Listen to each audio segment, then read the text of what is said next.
Third में आपको दे रखा है कि एक ट्रेपीजियम है ABCD। अच्छा, what is mean by trapezium? Trapezium का सिंपल सा मीनिंग है कि जब one pair of opposite sides parallel हो, तो इस केस में हम उस फिगर को क्या कहेंगे? ट्रेपीजियम। सो ट्रेपीजियम तो क्लियर हो गया, ठीक। तो मान लेते हैं कि ये वो ट्रेपीजियम है ABCD, जिसमें कहता है कि इसके डायगोनल्स हैं AC एंड BD, और वो इंटरसेक्ट करते हैं किस पॉइंट पे? O पे। तो प्रूफ कीजिए इस चीज को, OA upon OC, OB upon OD। अगर हम इस चीज को फिगर में देखें तो फिगर में कहाँ दिखाई दे रहा? देखो, OA अपॉन OC दिखा क्या? OA अपॉन OC, और दूसरी चीज BO अपॉन OD। क्लियर है क्या? अगर ऊपर वाले आप साइड्स को देखें, OA और OB को देखें, तो ये कहाँ आ रहा है? यहाँ आ रहा है क्या? आ रहा है ना?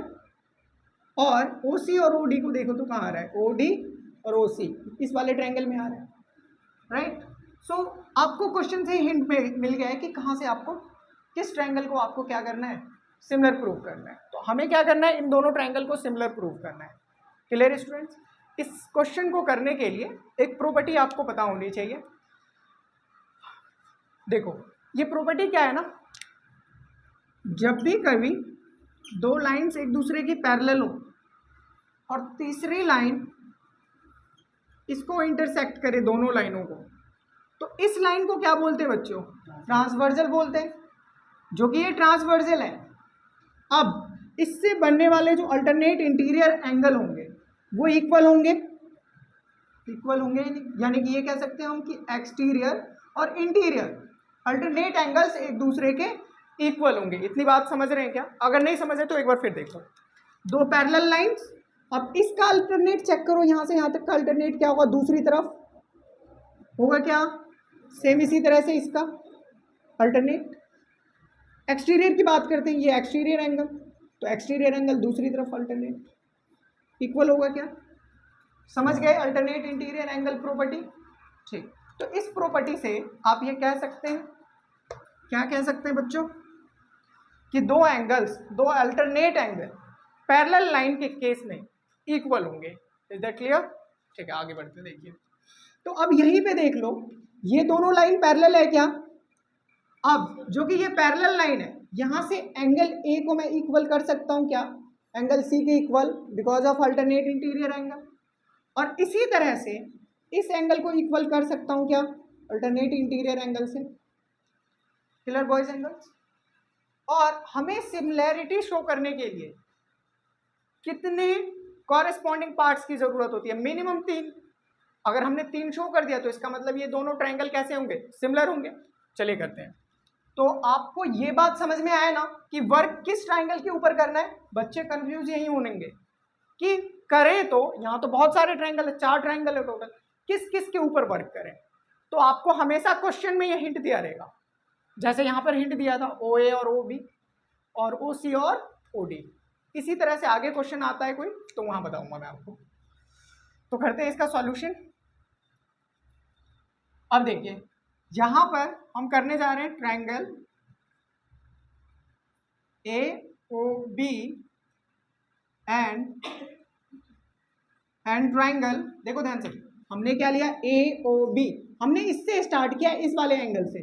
तो दूसरा वाला जो हम लेंगे ना, किससे स्टार्ट करेंगे? C से। क्यों? क्योंकि दोनों कॉरेस्पॉन्डिंग पार्ट इक्वल होने चाहिए। समझ गए? तो कॉरेस्पॉन्डिंग पार्ट ये इक्वल है, तो हम C से, COB। बात समझ में आई क्या? अब इनमें देखते हैं क्या क्या इक्वल है।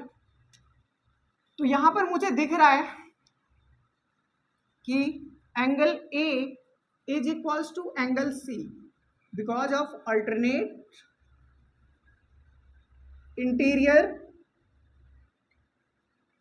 Angle. And second angle B is equals to angle D. Same property, alternate interior angle।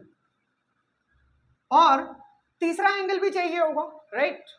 Angle से तो आप कह ही सकते हैं कि ये सिमिलर है, लेकिन अगर 3 हो जाए तो और अच्छी बात है। तो तीसरा एंगल देखो, क्या आप इसको वर्टिकली अपोजिट कह सकते हैं कि ये एक दूसरे के इक्वल है?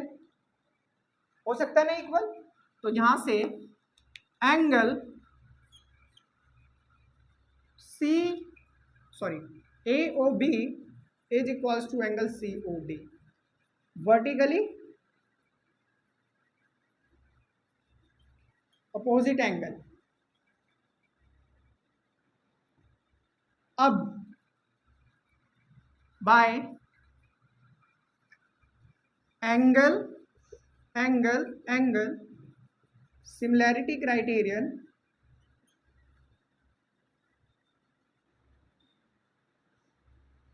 triangle ABO is similar to triangle CDO। अच्छा बच्चों, आप में से मुझे बताइए कि यहाँ ट्रायंगल की जो नेमिंग है अलग है और यहाँ जो ट्रायंगल की नेमिंग है वो अलग है, तो इसका क्या मतलब है? ऐसा क्यों हुआ है? पहली चीज तो ये कि ऐसा हुआ ही क्यों है। तो इसका रीजन ये है कि जब हम ये लिख रहे थे ना कॉरेस्पॉन्डिंग पार्ट्स, तो पहले हम कहाँ पर थे? पहले हम थे एंगल ए पे, फिर पहुंचे बी पे, फिर पहुंचे इस AOB पे, है ना? तो इस वजह से क्या हुआ, पहले यहां से यहां गए, यहां से यहां आए, यहां से यहां और यहां से यहां, तो नाम क्या होगा? ABO, right. और इसी तरह से यहाँ पहले यहाँ थे, फिर यहाँ D पे गए और फिर यहाँ O पे आए, तो CDO। आपको भी नेमिंग इसी तरह से करनी है। नेमिंग में गड़बड़ी होगी, पूरा सॉल्यूशन गलत।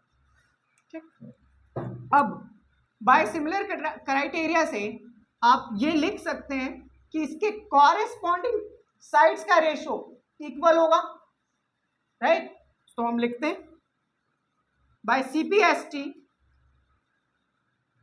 AO अपॉन, देखो AO एक के बाद कितना है? 3 है ना, तो यहां भी ऐसे ही होगा CO upon CO is equals to AO upon CO और यहां से BO अपॉन DO। यही प्रूव करना था। देखो नाम का थोड़ा सा O पहले पहले है उसमें और हमने बाद में लिखा है, तो इसको पहले लिख लेते हैं। OA upon OC is equals to OB upon OD। Proved. समझ में आया क्या? सिंपल था, फटाफट नोट डाउन कीजिए इसे।